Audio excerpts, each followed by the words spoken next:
Perfecto. Les doy las buenas tardes a todos y todas. Muchas gracias por haberse sumado a esta iniciativa. La actividad forma parte de actividades de extensión del Instituto de Historia y Ciencias Sociales de la Universidad de Valparaíso de Chile. Hoy día nos va a acompañar Francisco Arriero Sanz, quien es profesor asociado del Departamento de Ciencias de la Educación de la Universidad de Alcalá. Él es licenciado en Filosofía y Letras y es doctor en Historia Contemporánea por la Universidad Autónoma de Madrid. Él hoy día nos va a acompañar con la presentación Repensar la historia desde el feminismo y la educación. Te agradezco, Francisco, por tu presentación y quedamos en tus manos. Buenas tardes a todos y a todas. Muchísimas gracias, Marcela, Marcela Cubillos, por invitarme a estar esta tarde hoy aquí para impartir esta ponencia. Gracias a la Universidad de Valparaíso y gracias a todas las personas que han decidido inscribirse y están hoy presentes en esta sesión, ¿no? Y ya a las que se vayan incorporando también que se den por agradecidas, ¿no?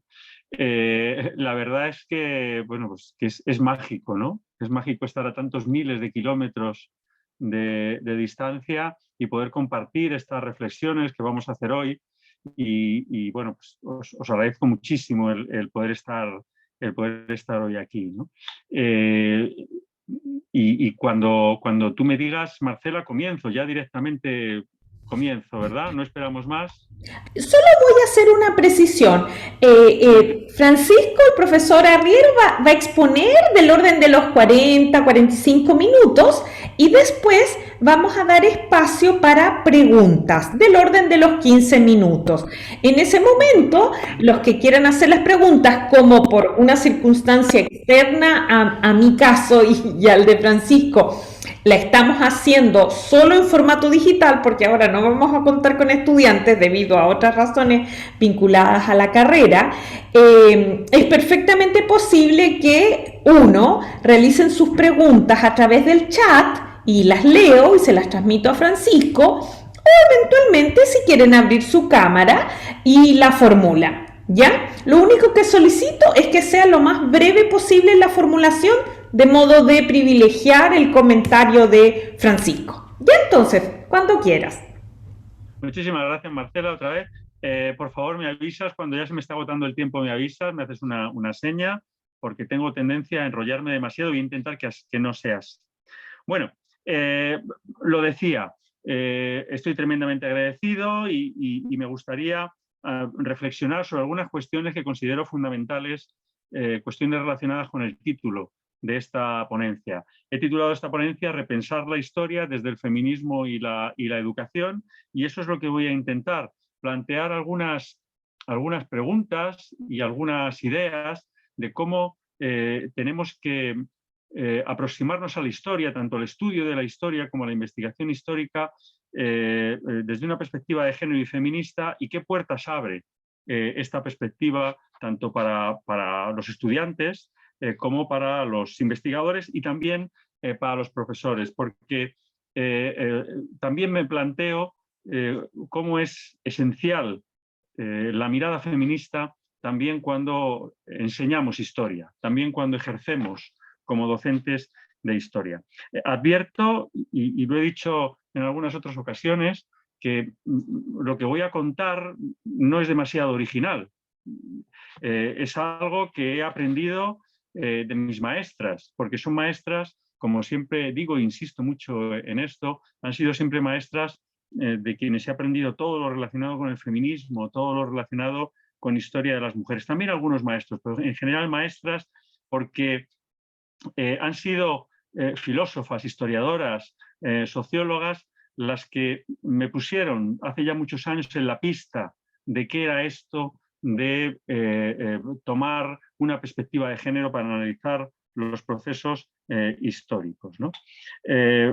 Resumiendo, vamos a plantear algunas ideas relacionadas con eso de repensar la historia desde el feminismo, porque repensar la historia desde el feminismo es aprender cosas nuevas, pero también desaprender cosas que habíamos aprendido y que nos llevaban por caminos que creo humildemente no eran los adecuados, ¿no? Como estudiantes, investigadores o docentes de historia. Voy a plantear 7 cuestiones. 7 cuestiones sobre las que creo que es necesario reflexionar, ¿no? Y sin más demora, comienzo con la primera. ¿Qué tenemos que hacer cuando estudiamos, enseñamos o investigamos como historiadores o como estudiantes y nos aproximamos al pasado histórico? Lo primero que hay que hacer es cuestionar la ontología patriarcal. Voy a intentar explicar qué es esto de la ontología patriarcal. Y utilizo las palabras de la filósofa Amelia Valcárcel. La ontología patriarcal es ese sustrato cultural en el que todos estamos inmersos. La ontología patriarcal es lo que los grandes filósofos de la antigüedad construyeron y han seguido construyendo durante siglos el resto de filósofos y pensadores prácticamente hasta nuestros días. Una forma de entender el ser, una forma de entender el ser humano, con lo que hoy diríamos, utilizando un lenguaje contemporáneo, un profundo sesgo de género. Porque la ontología patriarcal es la que define al varón como prototipo perfecto de lo humano. Y claro, si el varón es el prototipo perfecto de lo humano, la mujer no puede ser un prototipo perfecto, porque la mujer es distinta al varón. Por tanto, ya los filósofos griegos definieron claramente que si el varón representaba esa perfección de lo humano, la mujer era la variante imperfecta respecto a ese modelo y, por tanto, teniendo en cuenta que lo masculino era lo perfecto, lo femenino era una variante incompleta de lo masculino. Eso es, o las dos ideas sobre las que pivota esa ontología patriarcal que marca esa mirada androcéntrica de la filosofía griega y que llega prácticamente hasta nuestros días. No pretendo ser sistemático en esto, pero voy a hacer un pequeño análisis de algunos de los grandes pensadores que ponen las bases de esta ontología patriarcal, ¿no? Los presocráticos, dice Amelia Valcárcel, ya hablaron de la raza de las mujeres, pero fue Sócrates y después Platón quienes van a profundizar en esta forma de entender a la mujer como un ser distinto al varón y como un ser inferior al varón. Porque en el fondo, la idea que subyace a todo esto es la idea de la inferioridad de la mujer en distintos planos que detallaré más adelante. Platón comienza bien, porque Platón escribe una obra que es La República, en la que sueña un mundo ideal. Y en este mundo ideal, desde un punto de vista pragmático, Platón señala que tanto hombres como mujeres deberían ocupar puestos similares en la sociedad. Deberían recibir la misma educación y deberían ocupar de manera igualitaria las mismas magistraturas. Pero años más tarde, Platón da marcha atrás y tranquiliza a sus contemporáneos y se tranquiliza a sí mismo. Y en el diálogo Timeo plantea una teoría que es ya una teoría plenamente incardinada en esa ontología patriarcal de la que habla Amelia Valcárcel. Dice en el diálogo Timeo, Platón, también refiriéndose al pensamiento de su maestro Sócrates, dice en el Timeo que es una cosmogonía, y en eso tampoco es demasiado original, es una interpretación del origen del mundo. Dice, en el principio de los tiempos, como veis en la presentación, todos los seres humanos, es decir, todos los ántropos, eran andros, es decir, eran varones. Pues bien, si en el origen de los tiempos todos los seres humanos eran varones, ¿cómo han surgido las mujeres? Y dice Platón, a partir de un proceso degenerativo de ese modelo perfecto de lo humano que representaban esos varones primigenios, esa raza primigenia de humanos formada exclusivamente por varones, ¿no? Dice Amelia Valcárcel, ha nacido ya la ontología patriarcal. Una forma de ver el mundo en el que se señala la importancia de lo etiquetado como masculino y la insignificancia de lo etiquetado como femenino. O lo que es lo mismo, la operación mediante la cual Sócrates, tomando también y metiendo en el meollo a su maestro, Platón, y metiendo en el meollo a su maestro Sócrates, se desnudan, se miran en el espejo y lo que ven reflejado en ese espejo, lo identifican como el ser humano perfecto. La representación del ser humano perfecto. Se desnudan, se ponen frente al espejo y ven que ese ser que son ellos, que es el varón, representa lo esencial y lo universal, mientras que identifican a las mujeres con lo inesencial y lo particular.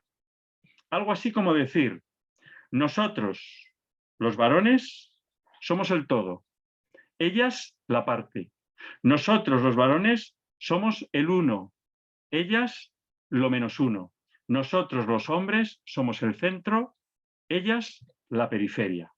Es decir, está clarísimo esta construcción de esa ontología patriarcal androcéntrica que comienzan a hacer Platón y Sócrates. ¿Pero qué ocurre con Aristóteles?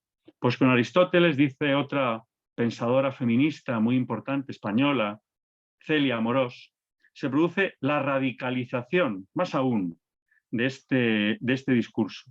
Aristóteles, que tanto quiso diferenciarse de su maestro Platón, en esto decidió no contrariarle.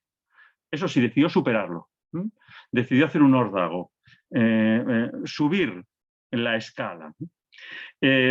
Aristóteles, apoyándose en Hipócrates y en la teoría de la naturaleza de Hipócrates, va a identificar a las mujeres con las características de los animales inferiores. Hipócrates había dicho, los animales inferiores son aquellos que se caracterizan, los inferiores, por ser fríos, húmedos y pasivos. Y Aristóteles identificará estas características de los animales inferiores, por ejemplo, de los invertebrados, con las mujeres. Por supuesto, identificará a los varones con las características de los animales superiores, que son secos, calientes y activos. Es decir, la contraposición, ese sistema binario que construyen los filósofos griegos, ¿no? Para Aristóteles, las mujeres estaban caracterizadas por el principio de carencia. Es decir, no tenían aquello que tenía el ser perfecto, que eran los varones. Dicho de otra manera, la principal carencia que tenían las mujeres era no ser hombres. Y lo decía así, se quedaba tan tranquilo. Más aún, ¿por qué no son hombres las mujeres? Pues porque son proyectos fallidos de hombres. Son hombres incompletos. Claro, partiendo de esta categorización, Aristóteles dirá, los varones están en la categoría de lo más y las mujeres en la categoría de lo menos. Y es obvio, lo menos es inferior a lo más y lo inferior debe aceptar la autoridad de lo superior. De ahí su lógica conclusión. Dice Aristóteles, sentando dogma de fe, el varón domina y la mujer debe someterse al varón, debe ser dominada. Pero es que en esta caracterización de las mujeres como seres inesenciales, como varones incompletos, algo así como hombres defectuosos, Aristóteles llega al máximo cuando arrebata simbólicamente aquello que las mujeres tienen y que nunca podremos tener los hombres, que es el principio creador de vida. Aristóteles dice, no se confundan, las mujeres no crean la vida. Las mujeres son la vasija en la que crece la vida, porque el principio generador es siempre masculino. Esa vieja idea del hombre como sembrador. esa vieja idea de la semilla como principio generador y la mujer como esa tierra que acoge la semilla, pero que no es nada sin esa semilla. Y todo eso lo resume Aristóteles con esa frase suya tan famosa de que el hombre engendra al hombre. Es decir, el varón es quien transmite la esencia de la especie. El principio creador no está en el barro femenino, no está en el útero femenino. El principio creador está en el semen, en esa semilla que coloca el hombre en el útero femenino. Por tanto, lo que está haciendo con esto Aristóteles es arrebatar el principio creador a las mujeres, apropiarse de la maternidad, que era eso que realmente nunca pudieron tener y nunca podemos tener los hombres. Hasta ese punto se produce una usurpación de lo femenino por parte de la filosofía griega. La gran pregunta es, ¿cómo es posible que hombres tan sabios, porque nadie dudará que Aristóteles, Sócrates y Platón fueron hombres sabios, dijeran semejantes cosas, llegaran a semejantes conclusiones? La filósofa Celia Amorós responde a esta pregunta y responde de una manera, si queréis, divertida, ya que es trágica la conclusión o la pregunta es trágica, que la respuesta al menos sea divertida, dice Celia Amorós, pero lo dice con firmeza. Dice, ¿por qué llegan a esta conclusión estos hombres tan sabios? Y dice, porque le echan mucho morro. No sé si en Chile utilizaréis esa expresión. En España es sinónimo de decir que le echan mucha cara. Y por eso ella habla del morro epistemológico de los filósofos, de la antigüedad, pero también veremos de los filósofos de la modernidad. Dice Celia Amorós, la gran filósofa Celia Amorós, qué cara dura tan grande tienen los filósofos griegos cuando dicen estas cosas tan bárbaras sobre las mujeres. Y es una cara dura muy grande porque utilizan esta verborrea filosófica únicamente para justificar el sometimiento femenino. Y utilizan una verborrea filosófica sabiendo que están haciendo trampas, sabiéndolo, y sabiendo que están falseando su propia lógica filosófica. De ahí esa expresión del morro epistemológico de los filósofos. Por tanto, primera cuestión, primera cosa que tenemos que hacer cuando hacemos historia, estudiamos historia, cuestionar esa ontología patriarcal, cuestionar esos discursos que se construyen sobre la inferioridad de las mujeres. Segunda cuestión que tenemos que hacer cuando hacemos historia desde una perspectiva feminista, desde una perspectiva de género, preguntarse por el silencio de las mujeres. Repensar la historia desde el feminismo tiene que partir de este cuestionamiento de la ontología patriarcal y tenemos que esforzarnos por desnaturalizarla, por no hacer como que no pasa nada. Porque a veces convivimos con discursos patriarcales haciendo que no pasa nada, y siempre pasa, porque si los naturalizamos, es decir, los incorporamos a nuestro discurso ideológico, a nuestra manera de pensar, lo que estamos haciendo es justificar esos discursos, ¿no?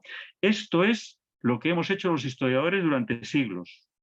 Los historiadores durante siglos hemos normalizado la ontología patriarcal y hemos normalizado el silencio de las mujeres, la ausencia de las mujeres de los libros de historia, la ausencia de las mujeres de los relatos del pasado. Los historiadores varones, lo que hemos hecho durante siglos es contar lo que hemos hecho los varones. Bueno, no, mejor.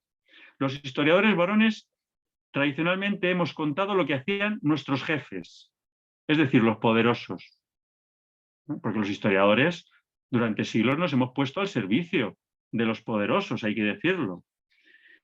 Y hemos condenado a las mujeres al silencio. Me interesa mucho esta cuestión del silencio. Por estas preguntas que hacía antes, ¿por qué las mujeres tienen tan poco espacio en los libros de historia?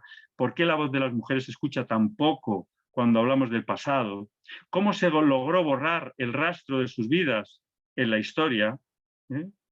¿Y por qué? Nuevamente, ¿por qué lo consideramos esto normal? Todas estas preguntas que me hago yo ahora realmente se las hizo Simone de Beauvoir en 1949 cuando publicó El segundo sexo, una obra que conmocionó a la intelectualidad de su época, ¿no?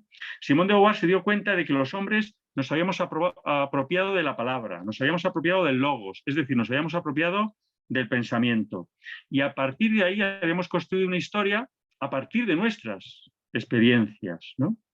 Desde esta construcción patriarcal de la historia, dice Simone de Beauvoir, lo que hicimos los hombres fue reducir a las mujeres a ser las otras, es decir, a espectadoras de una historia de la que participaban, pero cuyo relato no tenían posibilidad de construir, ¿no?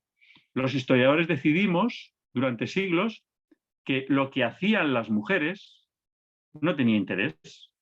Por tanto, no era historiable. Por tanto, ¿para qué vamos a escribir sobre algo que no tiene interés y no es historiable?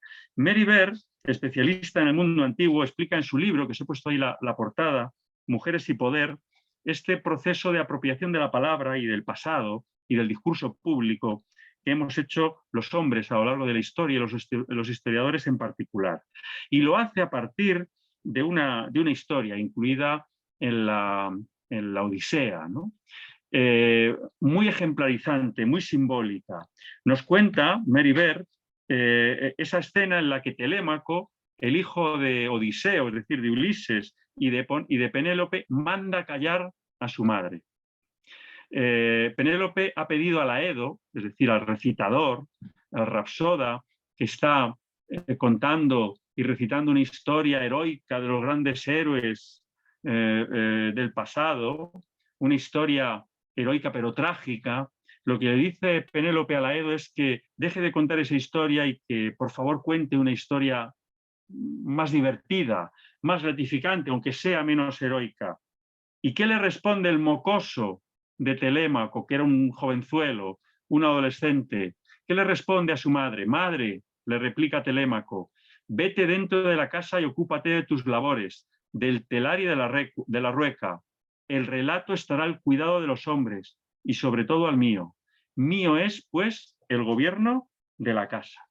El mocoso de Telémaco haciendo de paterfamilias, recordando a las mujeres que el relato es propiedad de los hombres, recordando a las mujeres que la historia en el fondo es el relato del pasado, se construye por los hombres a partir de las historias de los hombres y que las pequeñas historias de las mujeres, esas que quería escuchar Penélope, no son historia. Porque los hombres, históricamente, hemos marcado lo que es importante y lo que no es importante, lo que es perfecto y lo que no, lo que es bello y lo que no, lo que es sublime y lo que no. Hemos marcado el canon, ¿eh? El canon.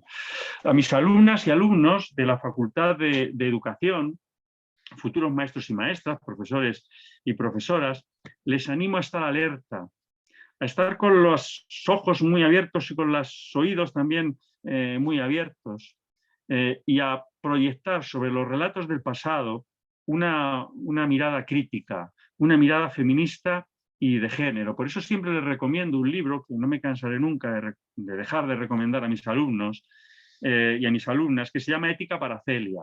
Ética para Celia de otra filósofa. Estamos hablando de muchas filósofas españolas. Ana de Miguel. Ana de Miguel señala que es imprescindible cuando nos acercamos al estudio de la antigüedad tener encendidas las alertas feministas, tener encendidas estas lupas que nos proporciona el feminismo para poder comprender bien el pasado. Porque si no proyectamos una mirada de género feminista sobre la Ilíada y la Odisea, ¿qué estamos enseñando a nuestros alumnos y a nuestras alumnas? Dice Ana de Miguel, ¿qué aprenden las chicas cuando estudian a Homero, cuando leen la Ilíada y la Odisea, si no les ponemos en sus manos una herramienta crítica de género? ¿Qué modelos de mujer interiorizan? ¿Qué modelos de ser hombre también interiorizan? ¿O es que acaso queremos que las chicas sigan siendo Penélopes y los chicos sean insolentes Telémacos dispuestos a imponer su relato y mandar callar a las mujeres? Dice Ana de Muguet, esto es lo que queremos, porque esto es lo que transmite la Ilíada o la Odisea si no enseñamos a interpretar a nuestras alumnas y alumnos la Ilíada y la Odisea.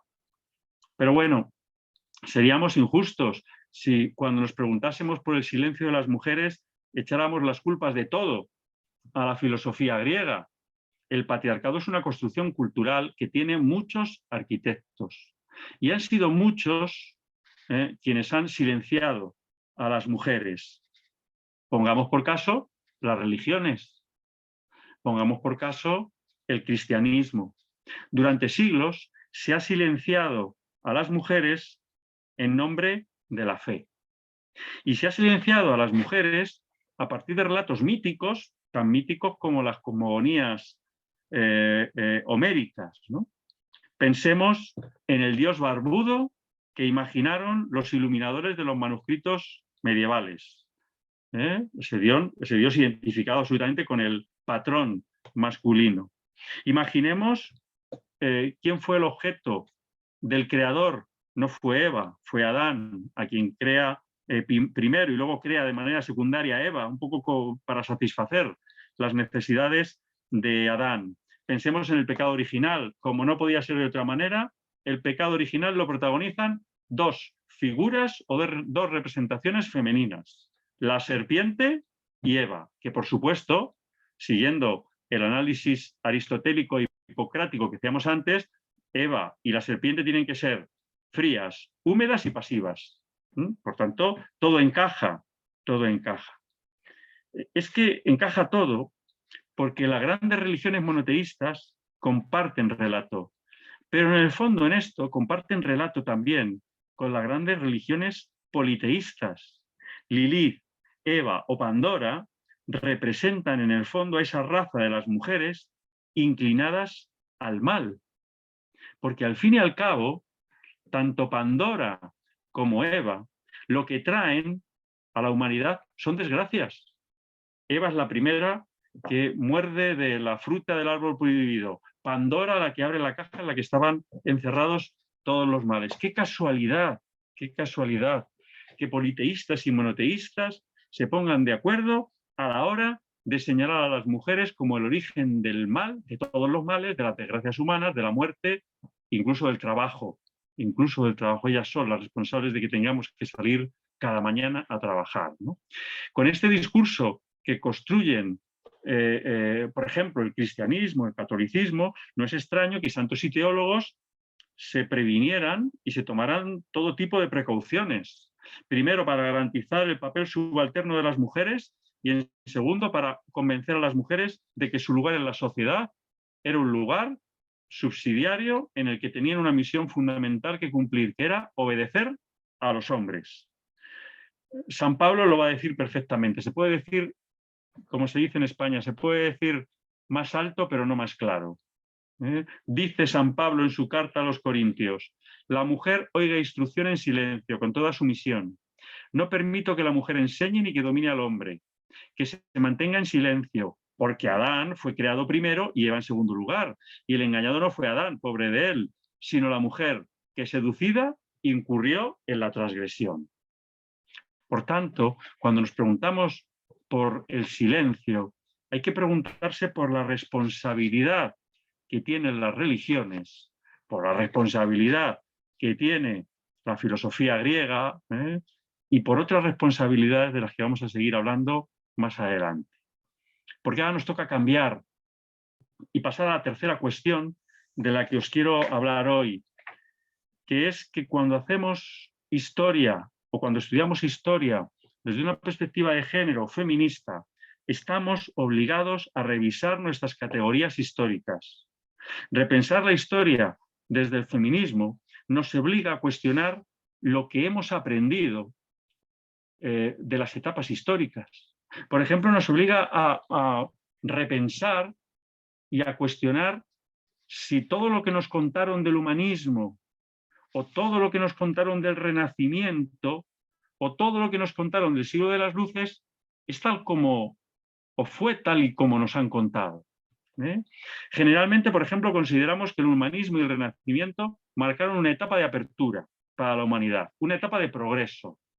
Esto en cualquier manual de historia moderna aparece.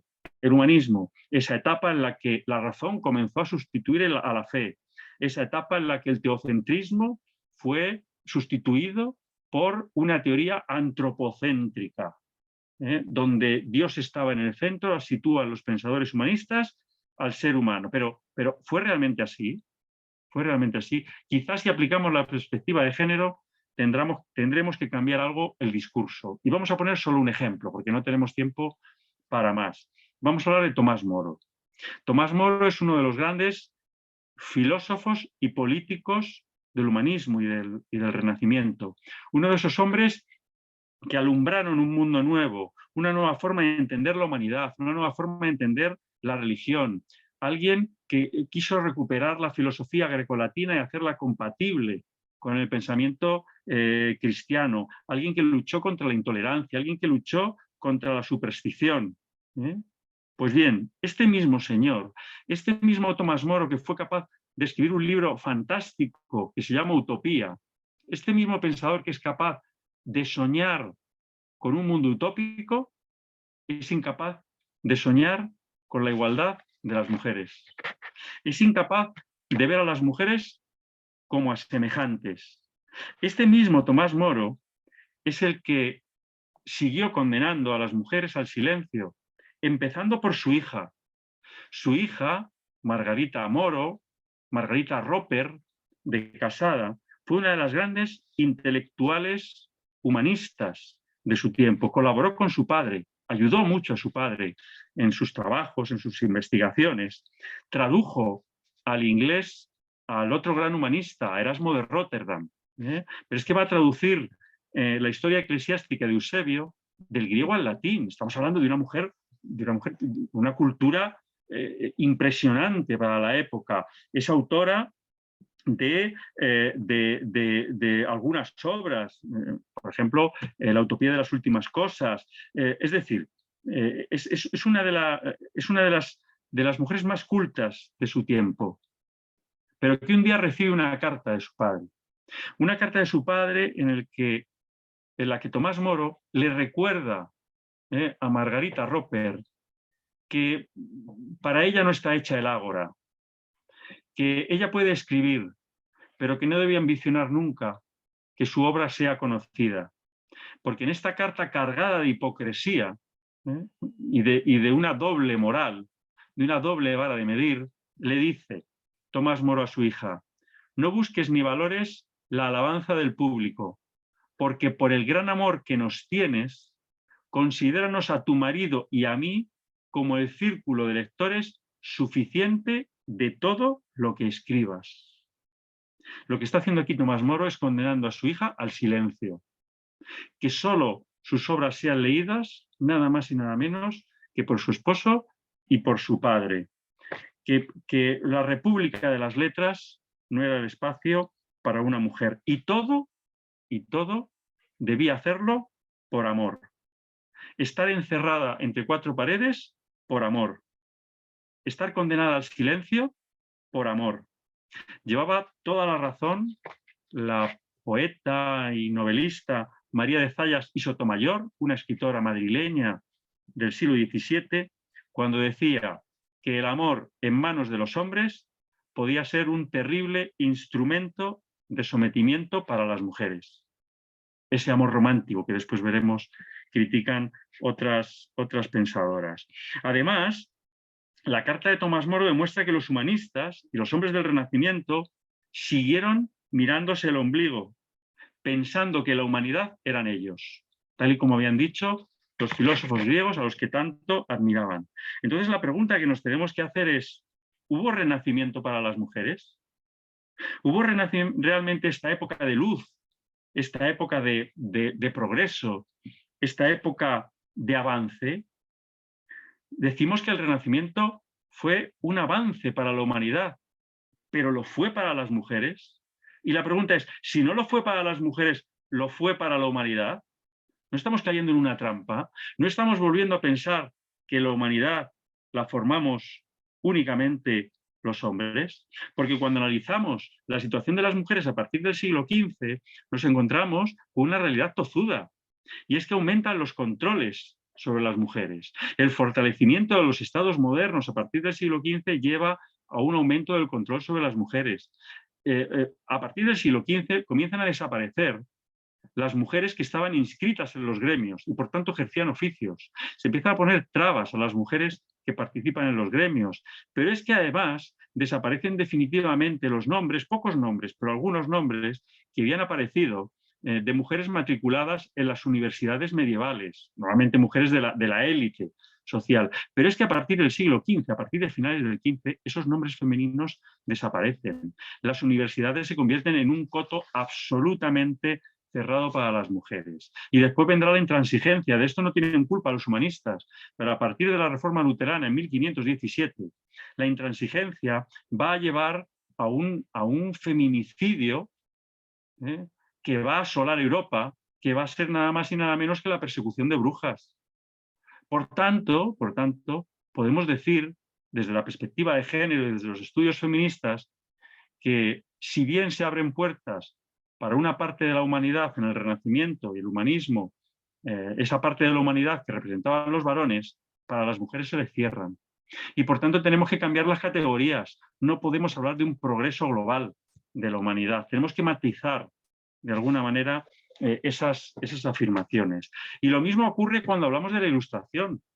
Lo mismo ocurre cuando hablamos del siglo XVIII, ese famoso siglo de las luces, gobernado por la razón y el empirismo. Ese siglo en el que ya definitivamente la filosofía y la ciencia desbancan a la teología. Ese siglo en el que la educación se convierte en la palanca para cambiar la sociedad. El siglo de Rousseau, de Montesquieu, de Voltaire, de Diderot. Ya, pero maticemos. El siglo de las luces no proyectó tantas luces sobre las mujeres. Detengámonos solo un minuto en la figura de Rousseau, el gran pensador ilustrado, el padre de la democracia, aquel que señaló que el ser humano es bueno por naturaleza, quien dijo que había que construir un nuevo concepto de educación y un nuevo concepto de infancia. Pues bien, este mismo adelantado que quiere acabar con esa educación doctrinaria que convertía al hombre libre en un ser esclavo y al hombre bueno en un ser vicioso, cuando escribe su obra El Emilio o de la educación en 1762, se quita el abrigo ilustrado, el abrigo de filósofo ilustrado, de pensador racional, se lo quita, cuelga en la percha y como si estuviera abducido por el espíritu de Aristóteles, escribe: la esposa obedece al marido y cuida de sus hijos, porque les ama y porque así se convierte en una mujer virtuosa. Lo primero que debe aprender es a estudiar profundamente el espíritu del varón, pero no desde el punto de vista general o abstracto, sino observando los varones próximos a ella, aquellos precisamente a quienes está sujeta o bien por ley o bien por opinión. Lo que tiene que hacer la mujer es amar. Lo que tiene que hacer la mujer es obedecer. Después de leer esto, nos podemos hacer una pregunta legítima. ¿Las luces de la razón, como decía antes, iluminaron a las mujeres? ¿O la Ilustración mantuvo a las mujeres en la penumbra? Es decir, ¿hubo ilustración para las mujeres? Pues tenemos que cuestionarnos también esto, ¿no? Cuando hablamos del espíritu ilustrado y del siglo de las luces.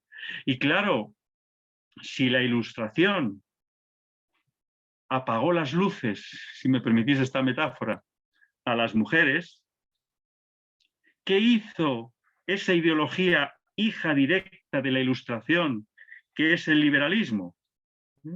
¿Abandonó también a las mujeres a su suerte? ¿Las encerró, como había ocurrido aún más con los procesos históricos que se dan en el Renacimiento?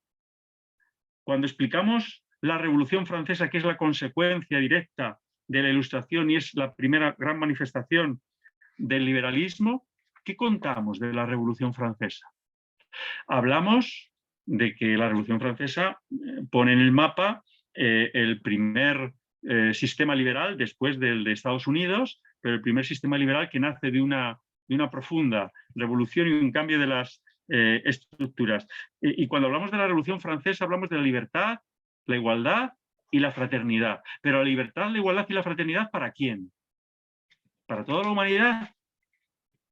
Contamos que la Revolución Francesa negó a las mujeres la categoría de revolucionarias y después las negó a la ciudadanía. Contamos que en la Revolución Francesa, los hechos revolucionarios, las mujeres participaron activamente en la toma de la Bastilla, en la marcha a Versalles, pero cuando se pudieron coger los frutos de la revolución, se les pidió que volvieran a casa. Contamos que a las mujeres francesas de la élite que quisieron formar clubes políticos, bueno, formar parte de los clubes políticos revolucionarios, ser jacobinas, ser girondinas, ser cordelier, se les prohibió participar en estos clubes políticos y que tuvieron que crear clubes políticos femeninos y que finalmente en el año 1793 los clubes políticos femeninos terminaron siendo prohibidos y cerrados. Hablamos de Olympia de Gouges. Hablamos de Olympia de Gouges cuando hablamos de la Revolución Francesa. Esa mujer que detectó, que tenéis ahí en la imagen, desde el primer momento detectó que los liberales franceses revolucionarios estaban traicionando a las mujeres. Hablamos de ella y decimos cómo ella, para responder a la Declaración de los Derechos del Hombre y el Ciudadano de 1789, que excluía a las mujeres, que no mencionaba a las mujeres, que hablaba de derechos exclusivamente masculinos, contamos que ella escribió en el año 91 la Declaración de los Derechos de la Mujer y la Ciudadana, reclamando el derecho de las francesas a ser revolucionarias y el derecho de las francesas a ser revolucionarias y además a ser ciudadanas. Pues mucho me temo que muchos alumnos nuestros de instituto, de la secundaria, incluso muchos alumnos que salen graduados de las facultades de historia, salen sin haber escuchado este relato alternativo de la Revolución Francesa. Salen sin saber que Olympia de Gouges fue guillotinada en 1793 por haber defendido estas ideas. Y salen de las facultades sin saber, sin conocer ese expediente inculpatorio, vergonzante, que se redactó para incriminar y para culpabilizar a Olympia de Gouges, diciendo que era condenada a muerte por haber dividido a Francia con su irracionalidad y por haber olvidado las virtudes inherentes a su sexo. Y esto lo escriben revolucionarios franceses, no lo escriben los monárquicos que están luchando contra la revolución, los reaccionarios, no. Aquellos que más fuerte gritaban libertad, igualdad y fraternidad son los que llevan a Olympia de Gouges a la guillotina. Y en España las mujeres liberales también se sintieron traicionadas.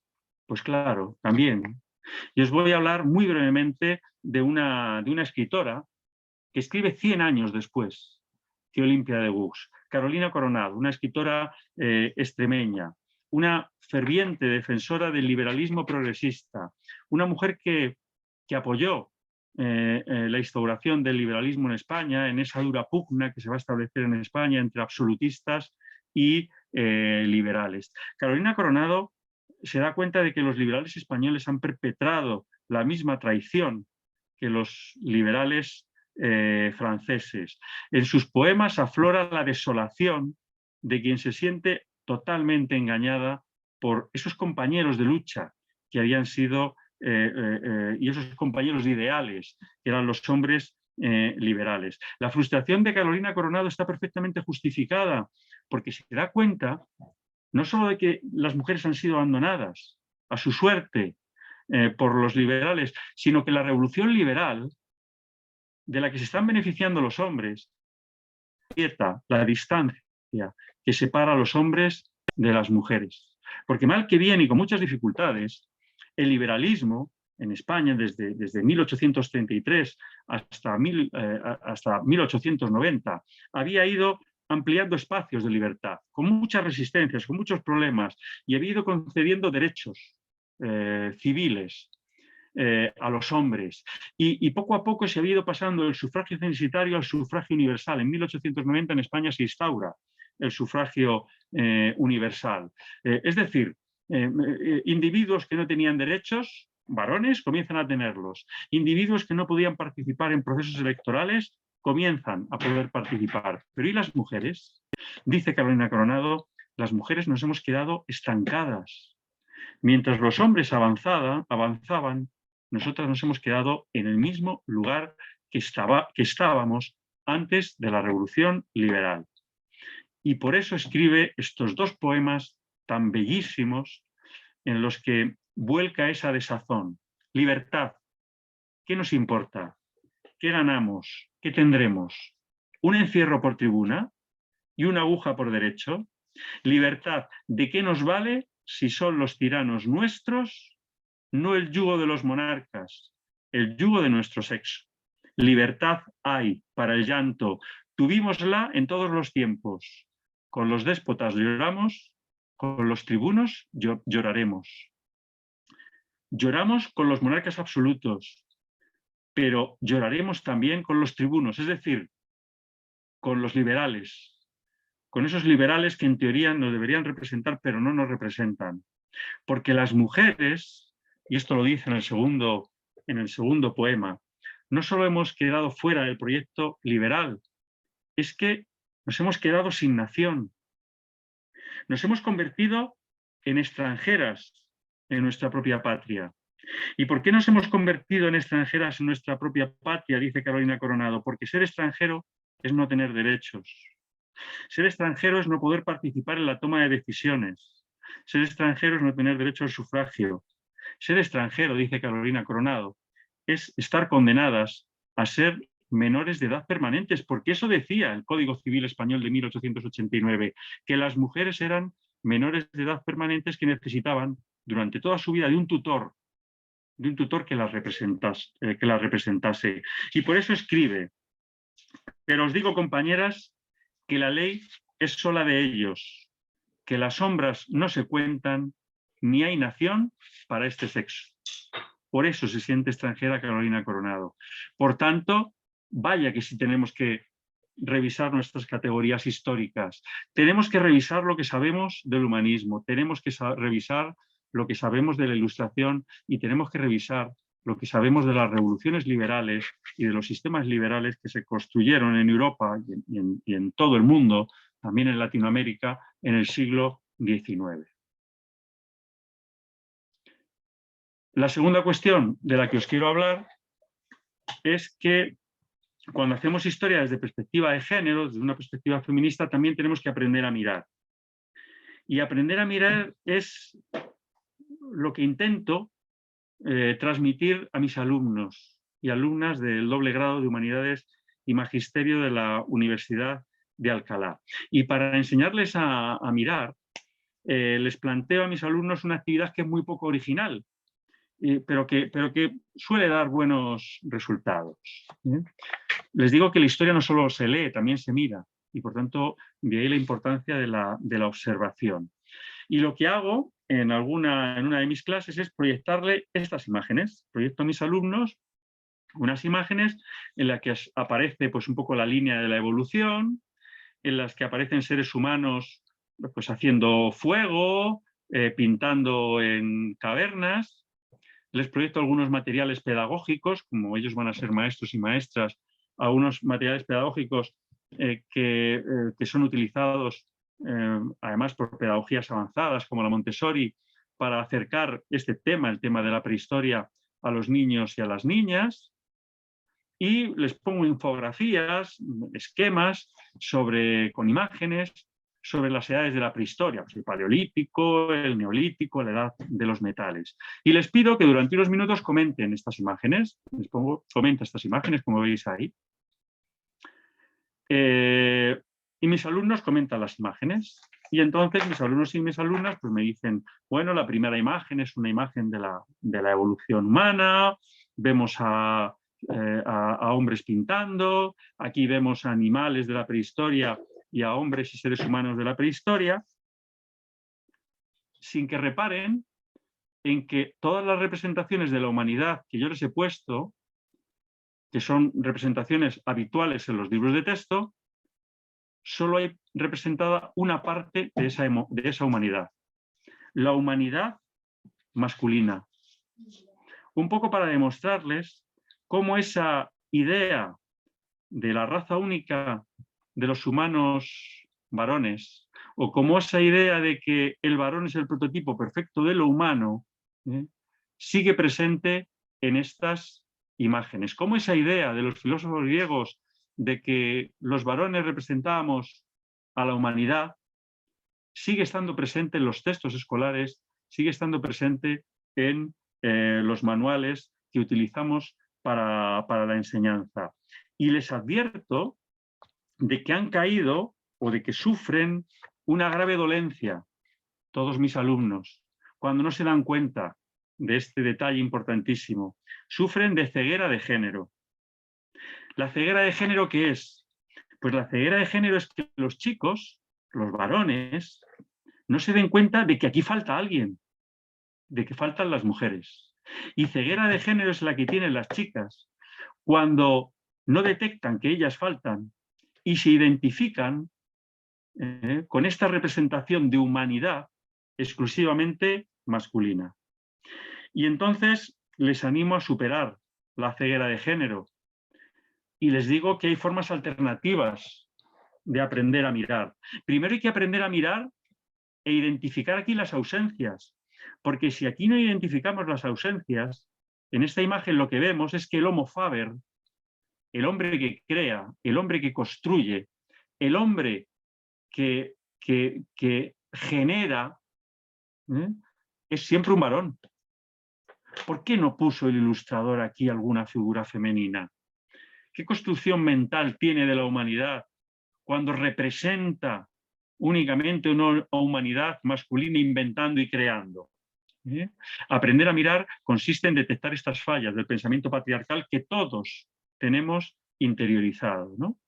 Y aprender a mirar consiste en ver que hay otras posibilidades, ver que se puede representar la evolución humana representando a machos y a hembras, cuando hablamos de Australopithecus.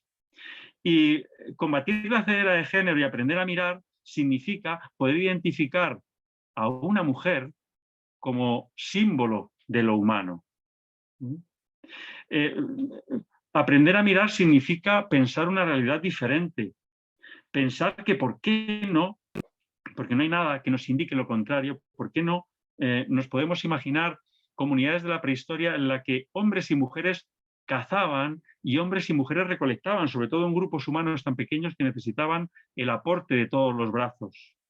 ¿Y por qué no imaginar, sustituyendo esa imagen permanente de un hombre dibujando en las cavernas, por qué no imaginar que pudo haber mujeres que también pintaron en las cavernas, que pudo haber mujeres que también fueron chamanes y que participaron en estos ritos pictóricos de la prehistoria?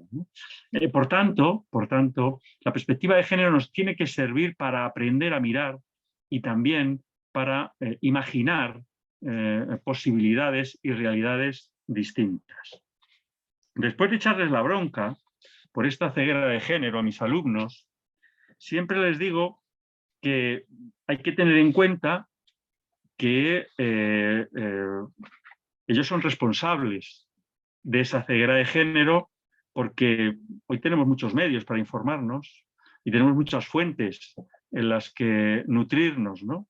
Y que por tanto es responsabilidad suya construir un discurso y una mirada alternativa. Pero también les digo que su ceguera de género no es casual, sino el resultado de las trampas que los científicos, no solo los filósofos, los científicos también han hecho a lo largo de la historia. Es decir, podríamos ampliar la definición de Celia Amorós y hablar no solo del morro epistemológico de los filósofos, sino hablar también del morro epistemológico de los científicos. Y es entonces cuando les digo a mis alumnos y alumnas, cuidado con los científicos. Y es entonces cuando les hablo de Darwin y la teoría de la evolución. Y les hablo de la gran obra de Darwin, El origen de las especies, publicada en 1859. Esta obra es fundamental porque a partir del origen de las especies, como sabéis, el ser humano, los intelectuales de la época, son capaces de comenzar a imaginar al ser humano sin tener que recurrir a Dios, sin tener que recurrir a ese fenómeno creacionista y explicándolo todo a partir de un proceso evolutivo. ¿Cuál es el problema de Darwin? Pues que Darwin tenía una gran miopía de género y tenía mucho morro epistemológico también. ¿Y qué es lo que dice Darwin? Cuando habla de la evolución, pues es sorprendente lo que dice y casi nunca se nos dice y se nos explica de esta manera. Dice Darwin, sí, los seres humanos hemos evolucionado, pero fueron los machos los que realmente protagonizaron el proceso evolutivo. Ya, y si fueron los machos los que protagonizaron el proceso evolutivo, ¿por qué evolucionan las mujeres? Dice, porque los varones transmiten los genes evolucionados a sus hijas. Y es gracias a eso, a cómo las mujeres entran en el proceso evolutivo. En el fondo es lo mismo que había hecho Aristóteles con ese planteamiento de que realmente el factor generador en la procreación lo aportaba el varón. Por tanto, desde estos planteamientos, no es difícil llegar a la conclusión de que los seguidores de Darwin interpretaron que quienes primero se pusieron de pie fue un macho, fue un varón. Quien primero hizo el pulgar oponible debió ser un varón. El primero que desarrolló la laringe y algún tipo de sonido inteligible tuvo que ser un varón. Si fue primero un varón el que hizo algún sonido ininteligible, pues seguramente quien construyó el primer pensamiento complejo a partir de palabras tuvo que ser también un varón, ¿no? Tuvo que ser un varón, en definitiva, quien convirtió el lenguaje en pensamiento, ¿no? Por tanto, es tan raro que representemos todavía hoy con nuestros esquemas del siglo XXI, pero anclados en el pensamiento patriarcal. Es tan extraño representar a la humanidad en la figura de un varón. No es tan raro, aunque es totalmente rechazable, porque lo que estamos haciendo en el fondo es transponer esta idea evolutiva de Darwin a esos gráficos, a esas imágenes que les pongo yo a mis alumnos. En el fondo lo que se está haciendo es repitiendo y repitiendo un discurso que no tiene ninguna validez científica, pero que durante siglos se ha mantenido en el imaginario de los científicos, ¿no? Porque claro, después de Darwin vinieron otros muchos científicos y por ir rápido, es que las teorías de Darwin en relación a la evolución van a ser adaptadas por numerosos médicos, psiquiatras y psicólogos a lo largo del siglo, la etapa final del siglo XIX y las primeras décadas del siglo XX. Esa idea de que el cerebro de las mujeres había evolucionado también, no solo el cuerpo, de manera distinta al de los hombres, pues llega hasta Santiago Ramón y Cajal, Premio Nobel de Medicina, en 1906, padre de la neurología, que escribe lo siguiente, lo estáis viendo ahí. En la mujer, lo más deliciosamente femenino es el cerebro, que representa ante todo un órgano soberano de atracción y reproducción, al revés que en el hombre, cuya sesera constituye una vulgar herramienta de trabajo.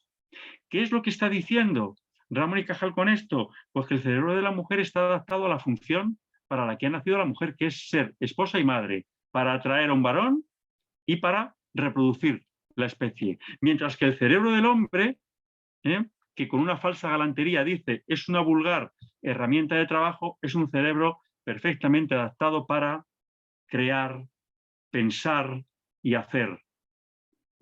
Por tanto, en el fondo, está reproduciendo, perdón, esa idea evolutiva de Darwin y está reproduciendo esa idea tan aristotélica de que la mujer es un varón imperfecto.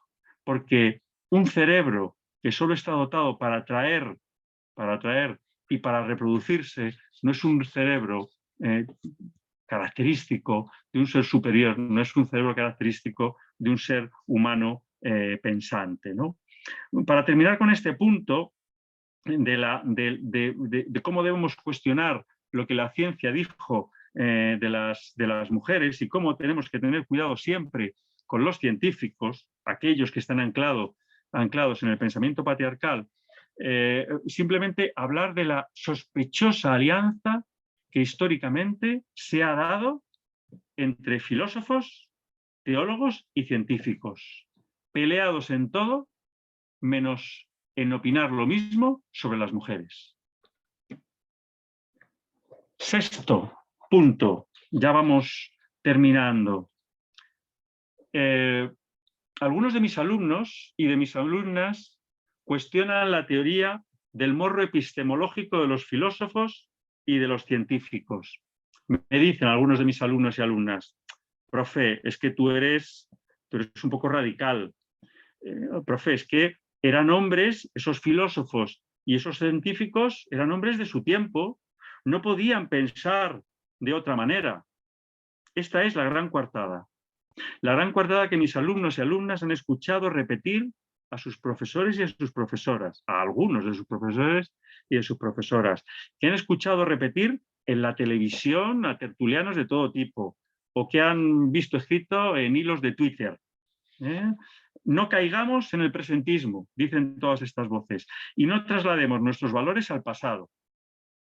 Pues bien, desde la teoría feminista y los estudios de género, tenemos que romper con esta justificación de la lógica patriarcal. Tenemos que acabar con estas justificaciones. ¿Cómo que no eran hombres capaces de pensar distinto? ¿Cómo que eran hombres o mujeres de su tiempo que no pudieron pensar a las mujeres de manera alternativa como las pensaron? En primer lugar, no estamos hablando de gente del común, estamos hablando de filósofos, estamos hablando de científicos.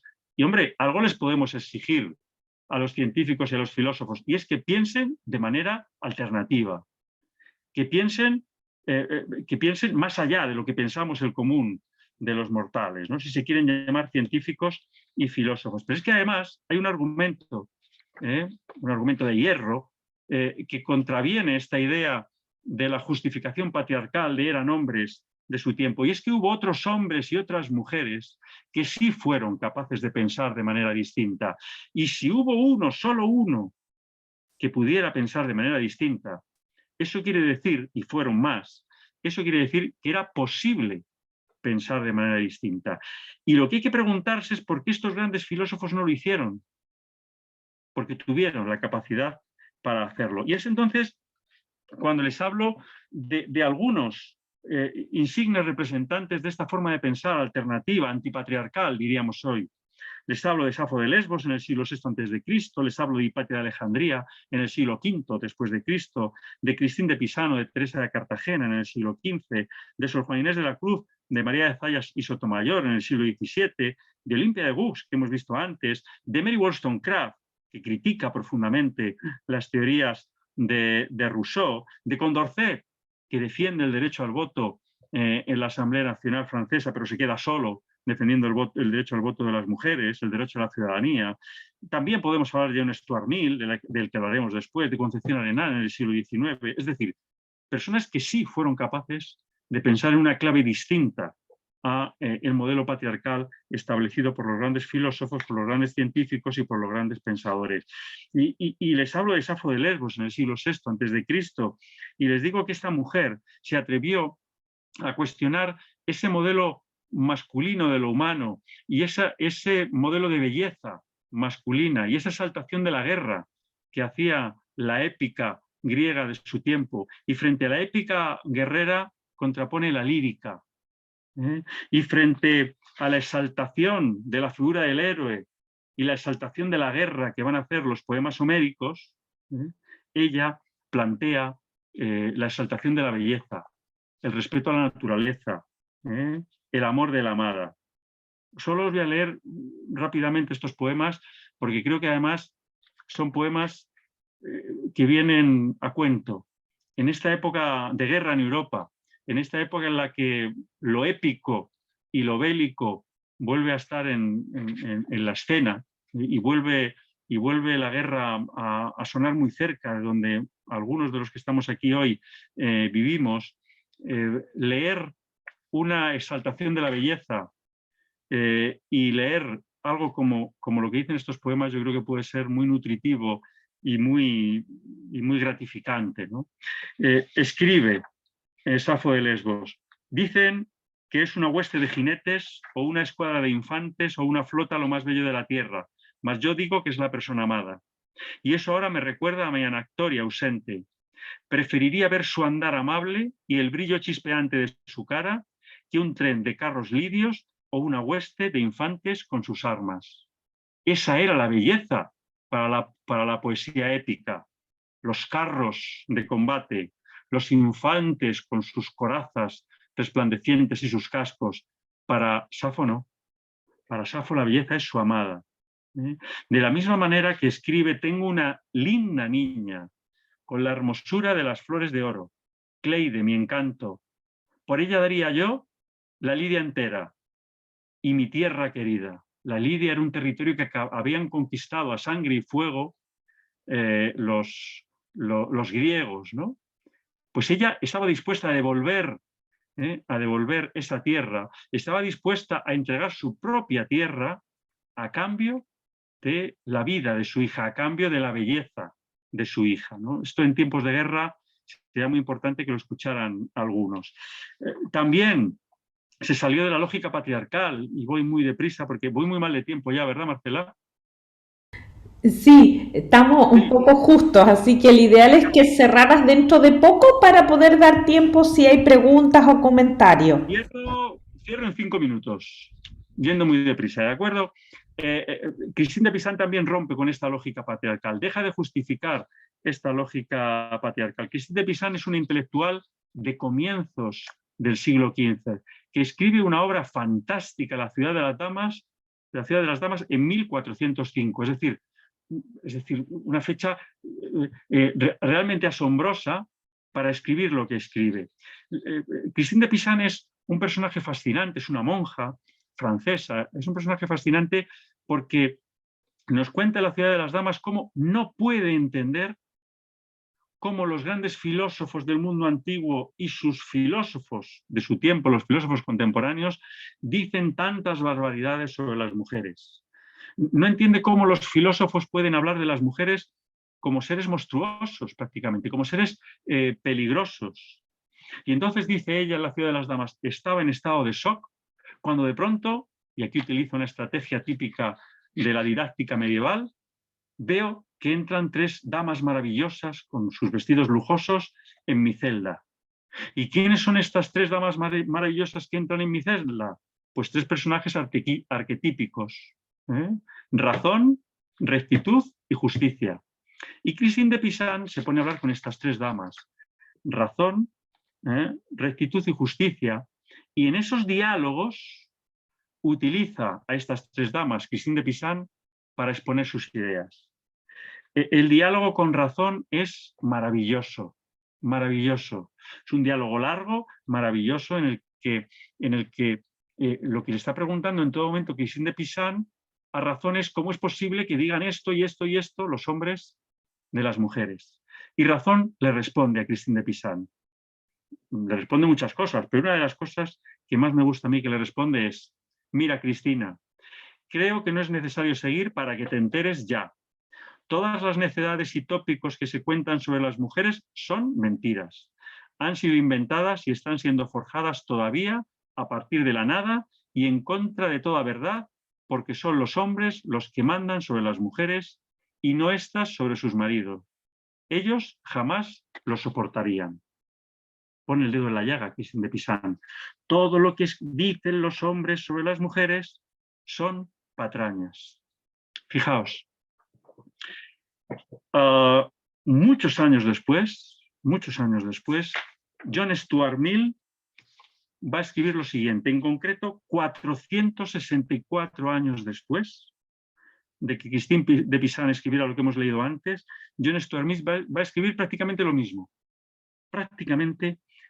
los mismos argumentos que van contra esa lógica patriarcal, los mismos argumentos que demuestran que un hombre del siglo XIX podía pensar distinto. Dice John Stuart Mill, creo en efecto que solo se persiste en declarar a las mujeres inhábiles para ciertas ocupaciones a fin de mantener su subordinación en la vida de la familia, porque la mayor parte de los miembros del sexo masculino aún no pueden tolerar la idea de vivir con un igual. Lo mismo que Christine de Pisan, 464 años después. John Stuart Mill es la evidencia de que había varones en el siglo XIX que reconocían que el discurso patriarcal era injusto y como era injusto fue uno de los grandes defensores en la Inglaterra de finales del XIX para que se otorgasen derechos políticos a las mujeres. Podría decir mucho de John Stuart Mill, pero no me puedo detener en este, y vamos al séptimo y último punto. Cuando hacemos historia de las mujeres, cuando proyectamos sobre la historia de la humanidad, la perspectiva de género, tenemos que redefinir el sujeto de la historia y tenemos que redefinir también el espacio, los espacios sobre los que debemos hacer historia, sobre los que debemos proyectar nuestro interés como historiadores. Lo primero de todo, tenemos que acabar, como decía Amparo Moreno Sardá hace 40 años, en esta portada de ese libro que os pongo, tenemos que acabar con el protagonista, con el arquetipo viril, como protagonista de la historia. El varón tiene que dejar de ser el protagonista de la historia porque nunca lo fue. Porque mientras los hombres estaban haciendo guerras, las mujeres estaban manteniendo la vida. Mientras los aristócratas españoles estaban haciendo la reconquista, sus esposas estaban manteniendo los señoríos y estaban manteniendo sus entornos familiares. Por tanto, hay que acabar con esa idea de la mujer como sujeto pasivo de la historia. Las mujeres estuvieron siempre ahí. Las mujeres trabajaron, sufrieron, lucharon y se rebelaron cuando pudieron. No siempre que quisieron, como dice Celia Morós, pero las mujeres siempre se han rebelado cuando han visto alguna oportunidad, cuando han podido, ¿no? Yo a mis alumnos les animo a que hagan una lista de todos los trabajos que asumieron las mujeres, tanto en los hogares como fuera de ellos, en la Edad Media, las mujeres campesinas o las trabajadoras durante la Revolución Industrial. Por tanto, hay que redefinir el sujeto de la historia, acabar con ese protagonismo exclusivo de los varones e incluir a las mujeres en el relato histórico. Pero además debemos cambiar nuestra mirada y proyectar nuestra mirada hacia los espacios en los que vivieron las mujeres. Si históricamente a las mujeres se les ha expulsado de la esfera pública y se las ha obligado a vivir en la esfera privada para conocer las vidas de las mujeres, tenemos que interesarnos por esa esfera privada. Una esfera privada que es política, como nos recordaron las feministas de los años 70. Lo personal es político. ¿Por qué lo personal es político? Pues porque es mentira que las esferas estén separadas. Es mentira que haya un espacio público y un espacio privado. Lo privado y lo público están absolutamente imbricados. De la misma manera que es artificial hablar del trabajo productivo y los trabajos reproductivos como si fueran dos tipos de trabajos que no están relacionados. ¿Qué sería de la humanidad si los trabajos reproductivos, si los trabajos de cuidado, que mayoritariamente hacen las mujeres, qué sería de la humanidad? ¿Qué sería del sector productivo si los trabajos reproductivos que mayoritariamente hacen las mujeres en los hogares? Por tanto, hay que acabar con esta lógica patriarcal que habla de la separación de esferas y que habla de trabajos de un tipo y trabajos de otros. Todos son imprescindibles, todos son necesarios. Lo único que hay que hacer es aprender a compartir ese tipo de trabajos entre hombres y mujeres. Por tanto, hay que visibilizar a las mujeres, hay que visibilizar los espacios en los que se desarrolló sus vidas. Tenemos también que cuidar el lenguaje. Cuando hablamos en castellano, en español, el genérico masculino invisibiliza a las mujeres, y que me perdonen los beatos de la Real Academia y las beatas, invisibilizan a las mujeres. Tenemos que cuidar el lenguaje, no para cambiar el idioma, sino para ser conscientes de que el lenguaje y el idioma español invisibiliza a las mujeres y tratar por todos los medios de evitarlo, ¿no? Y ya para terminar, quienes defendemos la coeducación y quienes pensamos que el feminismo es fundamental en esa práctica educativa que llamamos la coeducación, tenemos que poner todo nuestro esfuerzo, todo nuestro interés en hacer una historia que valore lo femenino, que valore las aportaciones de las mujeres, que hable de la equidad entre géneros, porque el feminismo, aunque les pese a muchos, como dice Ana de Miguel, es una teoría de la justicia y es una teoría de la equidad. Y en estos tiempos tan difíciles, y aquí os traía algunas imágenes, en los que la equidad y la justicia están en peligro, y en estos tiempos difíciles en el que las mujeres vuelven a estar excluidas de determinados espacios de negociación, en estos tiempos de la guerra de Ucrania, en la que los mismos que han generado la guerra son los mismos que la están negociando. ¿Cuántas mujeres veis en esta ilustración? ¿Cuántas mujeres veis en estas? Muy pocas. También. En la que la lógica épica de la guerra parece que está invadiendo todas nuestras mentes. Pues en este contexto concreto, en este momento crítico de la humanidad, hablar de equidad y hablar de justicia, que es de lo que habla el feminismo, es fundamental. Por tanto, tenemos que hacer historia y tenemos que enseñándola, ya para resumir y terminar, visibilizando a las mujeres, haciendo que nuestros alumnos y alumnas disfruten de la historia, pero de manera crítica, quitándose de encima toda la caspa patriarcal, y tenemos que dar la voz a las mujeres. Tenemos que acabar con ese silencio. Y me gusta acabar esta conferencia siempre diciendo que tenemos que dar la voz a las mujeres, aunque para ello tengamos que pedir al mocoso de Telémaco que esta vez sea él quien se calle y que permita hablar a su madre, a Penélope y a todas las mujeres, y que deje el mocoso de Telémaco para otra ocasión sus rabietas y su masculinidad mal entendida. Muchísimas gracias, ha sido un placer y perdonar que haya ido en la última parte ya un poco atropellado por el tiempo. No, muy bien. Muchas gracias, Francisco. Gracias. Bueno, doy espacio por si alguien quiere hacer alguna consulta o comentario en función de lo que escuchó. Puede hacerlo por el chat o si quiere hacerlo por micrófono. ¿Podéis abrir el micro?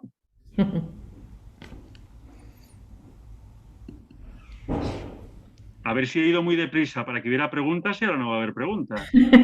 No, pero está bien. Ahí probablemente. El chat, ¿no?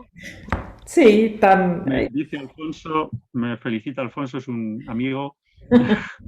¿Ah, sí? Ya. Sí, sí, Alfonso, sí. Bien. ¿Alguna pregunta? Mientras piensan, a mí se me ocurre reflexionar, Francisco, cuando tú estás pensando en ampliar el tema de nuestra mirada hacia el pasado, ¿qué piensas o qué opinas respecto a las otras concepciones de género? ¿Cómo las integrarías? ¿Qué desafíos sientes que hay ahí? ¿Sientes que lo hay? ¿Qué opinas? Por supuesto que hay desafíos.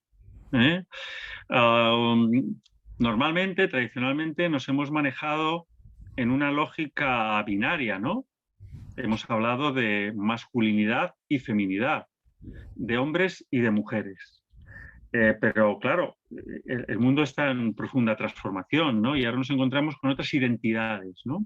Otras identidades sexuales, otras identidades de género. planteamientos que desde el feminismo critican la propia identidad de género, las propias construcciones genéricas. Yo creo que todos los planteamientos son muy respetables, pero creo que es un tema muy delicado con el que hay que tener mucho cuidado. Mucho cuidado. Es decir, a mí me preocupa que desde la teoría queer y desde la teoría trans se cuestione el género como construcción social y como categoría de análisis de la realidad. Porque para mí el género, que es una categoría de análisis, es una construcción cultural para entender mejor nuestras sociedades y para entender mejor lo que les pasa a las mujeres y para diferenciar el sexo de la construcción cultural, para mí el género sigue siendo una herramienta tremendamente útil e imprescindible, como he intentado decir a lo largo de toda la conferencia. Por tanto, intentar invalidar esta herramienta de análisis de la sociedad que es el género me parece peligroso. Como me parece peligroso también cuestionar la propia identidad de lo femenino o el propio concepto de mujer, ¿no? A mí me preocupa que alguien intente decir que no podemos seguir llamando a las mujeres mujeres, ¿no? Y hay que empezar a hablar de mujeres cis, o de personas no binarias. Yo creo que las mujeres tenéis el derecho, y os lo habéis ganado con mucha fuerza y con mucho esfuerzo, a poder seguir llamándoos mujeres y a poder seguir defendiendo un modelo de feminidad, por supuesto, totalmente abierto a constantes reconstrucciones, pero creo que detrás de la teoría queer, y alguna persona se enfadará seguramente por lo que estoy diciendo, y detrás de todo el debate trans, en España es potentísimo este debate que se está dando, pues hay algunas descalificaciones que yo creo que son peligrosas. Y en todo caso yo llamaría a acabar con la beligerancia, ¿no? De una parte y de otra, ¿no? En España el movimiento feminista está fracturado entre las defensoras del discurso igualitario tradicional, del feminismo clásico, del feminismo heredero de Beauvoir y heredero de la Ilustración, y este otro feminismo trans o queer, que pretende ser un feminismo trans ilustrado o post ilustrado, incluso transhumano en ocasiones, según algunos planteamientos. Yo a los dos bandos en disputa, lo que sí les pediría que abandonaran la lógica de la trinchera y la lógica del enfrentamiento y sí buscaran puntos de encuentro y de entendimiento, ¿no? Sin pretender que desde ninguna de las partes se anule la identidad del otro y se anule las categorías analíticas del otro, ¿no? Es en todo caso un debate tremendamente complejo, ¿no? Tremendamente complejo que a mí me cuesta, ¿no? Que a mí me cuesta. Hace un poquito antes de la pandemia sentí mucha alegría porque asistí a una conferencia de Rosa Cobo, una feminista española a la que admiro profundamente y creo que es una de las grandes pensadoras feministas. Y Rosa Cobo dijo en esa ocasión que tenía muchas dudas en relación a este tema. Y yo me sentí fenomenal, porque digo, si Rosa Cobo tiene muchas dudas, yo puedo tener muchas más, porque no llegaré nunca al nivel de Rosa Cobo. ¿No? Me sentí como aliviado, ¿no? Porque tengo muchas dudas en este tema. No sé si te he respondido algo o me he ido por las ramas. No, sí, lo comparto y participo de la idea de bajar los niveles de beligerancia. Creo que eso ayudaría mucho sobre el tema del cuestionamiento de las categorías o de la tradicional de género.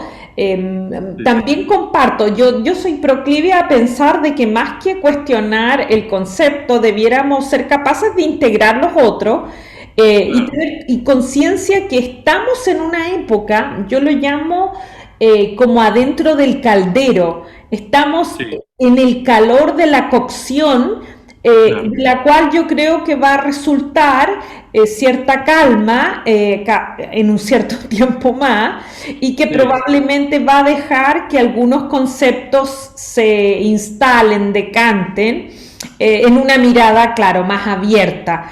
Pero comparto contigo que la beligerancia no ayuda, como la poca voluntad de integración, que es paradójico, Sí.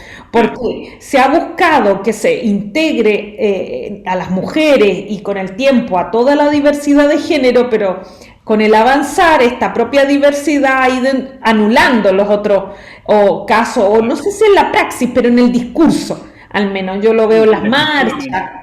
Yo creo que el problema está casi más que en la praxis en el discurso, porque después las gentes de distintas orientaciones, identidades de género y sexuales conviven perfectamente, ¿no? Pero a veces los discursos son invalidatorios, ¿no? Es decir, consisten en negar al otro para afirmarme yo mismo, pero eso es una lógica demasiado patriarcal, ¿no? Como Claro. para que se practique desde el feminismo, ¿no? Entonces, yo creo que deberíamos abandonar esos resabios patriarcales que tenemos a veces desde el feminismo y abordar con esa, tú lo has dicho muy bien, me ha encantado lo que has dicho, decantar. Se Mm. trata de decantar, de dejar que la cosa, que el pozo vaya construyéndose y vayamos construyendo entre todos una nueva forma de entender el feminismo. Si el feminismo, yo creo que no tiene que tener miedo a los cambios y las transformaciones. El feminismo ha sido cambio y transformación. No tiene nada que ver, aunque hay elementos comunes, lo que defendían las mujeres de Seneca Falls en 1848 en Estados Unidos con el feminismo del siglo XXI. Sí que es verdad que es una genealogía, hay una herencia, hay una línea roja o un hilo rojo que une a todos los feminismos, pero luego hay una gran variedad también dentro de él, ¿no? Y lo ha habido siempre y lo seguirá viendo, ¿no? Sí, de hecho yo recordé ahora para el 8 de marzo acá en Chile hubo toda una polémica en Santiago, pero creo que es muy referente de lo que pasa, porque durante la marcha hubo una persona que marchó que en su apariencia parecía un varón, pero en realidad era una mujer trans, o sea, ahora se siente varón, pero en su origen partió siendo mujer. ¿Y dónde estuvo la polémica? La polémica estuvo en que a este varón trans lo agredieron. Y Ajá. ahí es donde uno tiene que pensar, porque el problema surgió en términos de que mujeres dijeron, este es un hombre, no tiene que marchar.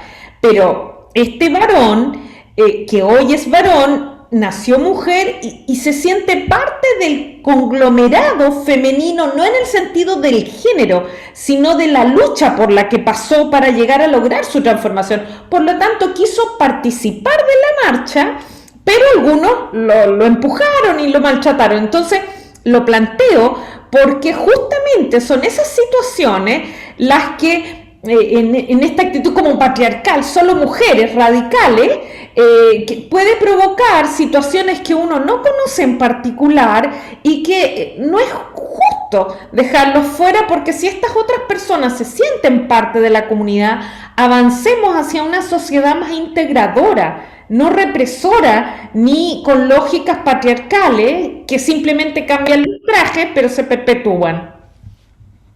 Sí, estoy de acuerdo. En todo caso, yo creo que a veces con estos debates sobre lo trans, nos estamos a veces apartando de las grandes cuestiones y los grandes debates que tiene planteado el feminismo y que a veces no están tan o no son tan colaterales o no están tan distanciados de algunos de los debates que sí están relacionados con la cuestión trans. Yo pienso que este debate que tú planteas está muy bien, pero yo creo que ahora mismo el gran debate que tiene planteado el feminismo, o los grandes debates que tiene planteado el feminismo, en primer lugar sería el debate en torno a la prostitución. ¿No? La prostitución, si la prostitución es algo que debemos legalizar, regular y legislar en torno a ella, o apostamos por la abolición. Mi postura sería apostar por la abolición. ¿eh? Creo que lo tengo bastante claro. En este sentido, me considero discípulo de Rosa Cobo, cuyo libro La prostitución en el, ¿cómo se titula?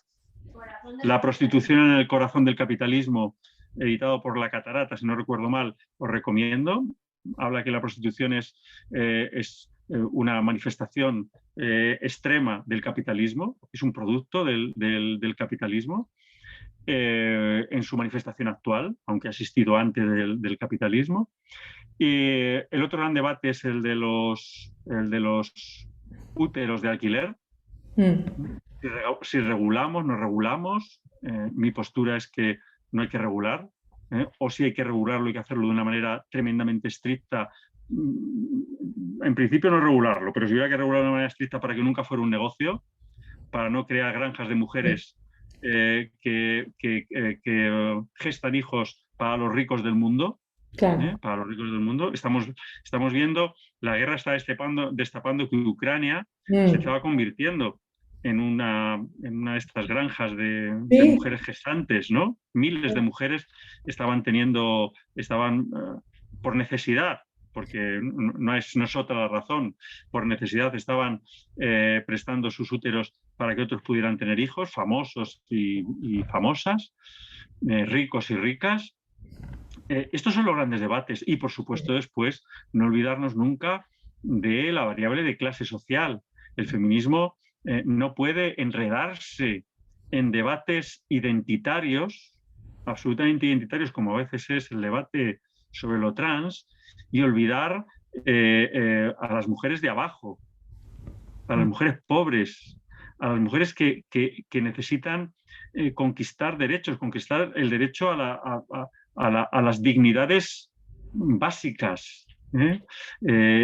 Tenemos que construir un feminismo comprometido con las mujeres de las clases populares de todo el mundo, no solo de los, de los países desarrollados, avanzados. Tenemos que mirar al sur, ¿no? Como decía Mario Benedetti, ¿no? El sur sí, también existe, ¿no? Tenemos sí. que mirar al sur y ver qué está pasando con esas mujeres del sur, con esas mujeres de otras culturas que no son la occidental. Es decir, el feminismo debe comprometerse de una manera inequívoca también desde una perspectiva de clase. Yo lo tengo muy claro, muy claro. Y los debates identitarios a veces tapan estos grandes debates Mm. y no podemos taparlos. ¿Hay que mantener estos debates identitarios sobre lo trans, sobre el transhumanismo, el transfeminismo? Sí, los tenemos que tener y no tenemos que tener miedo, pero siempre que nos sirvan para ocultar esos otros grandes temas de debate. Ujú. Muy bien, muchísimas gracias. Solamente una recomendación para los que están presentes aún. Yo en el chat, al final, habrán visto que subí un link que igualmente lo voy a enviar después por correo, pero les sirve que si lo abren, les va a dejar en el web instalado la página de Facebook del Instituto de Historia y Ciencias Sociales de la Universidad de Valparaíso, a donde se va a subir la presentación de Francisco en los próximos días, ¿ya? Así que les sugiero ahora, porque cuando cierre el link se va a desactivar, que lo abran y en sus computadores se va a abrir esa página web y la graban en los favoritos, porque allí es donde luego se va a publicar. Igualmente yo lo voy a enviar por correo para que lo puedan encontrar fácilmente, pero no está de más decirle. Con eso concluimos. Muchísimas gracias, Francisco. Un abrazo en la distancia y será hasta la próxima sesión. Mañana, para los que se interesen, tenemos otra conferencia en función de un texto de la antigüedad, también vinculado al tema de género. Muchas gracias, Francisco. Chao. Muchas gracias a todas, muchísimas gracias a algunos españoles y españolas que nos han seguido también en esta sesión. Ha sido un placer ver ahí vuestros nombres. Es un placer verte, Eduarda, que a ti te he visto también porque has abierto la cámara. Y un abrazo muy fuerte, Marcela, gracias por invitarme y ya sabes que estoy aquí para lo que necesites. Muy bien. Adiós. Gracias. Buena tarde o buenas Adiós, noches. adiós.